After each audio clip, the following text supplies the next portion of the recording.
कल्याण के उल्लासनगर ही line police station firing मामले में भाजपा विधायक गणपत गायकवाड़ के बेटे वैभव गायकवाड़ को पूरक आरोप पत्र में क्लीन चिट दी गई।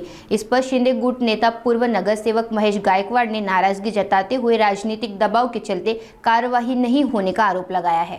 त्या ठिकाणी फुटेजमध्ये कैद असताना सुद्धा उभ्या महाराष्ट्राने पाहिलेले आणि लोक उघड्या डोळ्यांनी बघतायत की अशा पद्धतीची कायदा सुव्यवस्था निर्माण झालेली आहे जी राजकीय दबावाखाली काम करते। आज पोलीस प्रशासन गेल्या वर्षभरापासून मी अनेक अर्ज केले, माहितीचे अधिकार टाकले की आरोपींचे त्यांनी जे बाळगलेले पिस्तूल त्यांचे लायसन रद्द केले नाही आहेत। त्या ठिकाणी अनेक असे हिट लिस्टवर असलेले अनेक आरोपी त्या ठिकाणी त्या स्पॉटला त्या बाहेर उभे होते। म्हणजे पूर्ण नियोजित कट असलेले आरोपींना सुद्धा त्या गुन्ह्यात समाविष्ट केलेलं नाही आहे।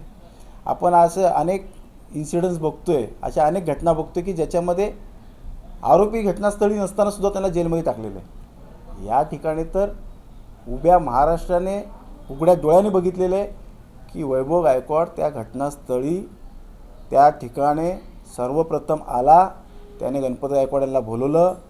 त्याच्यानंतर त्या ठिकाणी अनेक गुंड ज्यांच्यावरती अनेक गुन्हे पोलीस स्टेशनमध्ये असलेले असे अनेक गुंड त्या ठिकाणी बोलवण्याचं कार्य वैभव गायकवाडने केलेलं आहे। एवढ्या मोठ्या प्रमाणामध्ये पुरावे असताना सुद्धा क्लीन चिट देणं हे मला वाटतं की अतिशय दुर्दैव आहे।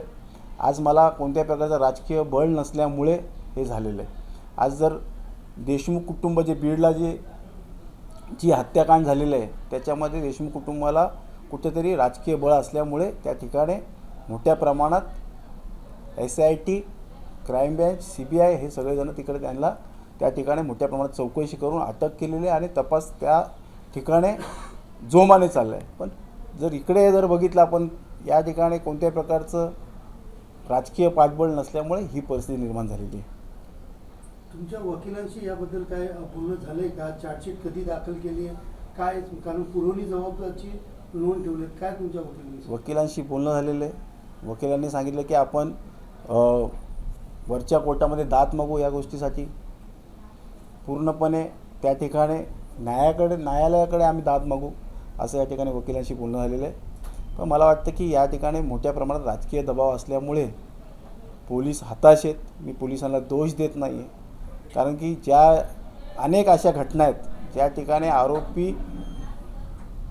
अवेलेबल नसताना सुद्धा त्या घटनास्थळी उपस्थित नसताना सुद्धा ते जेलमध्ये आहे। या ठिकाणी त्या आरोपी त्या ठिकाणी उपस्थित आहे, CC फुटेजमध्ये कैद आहे।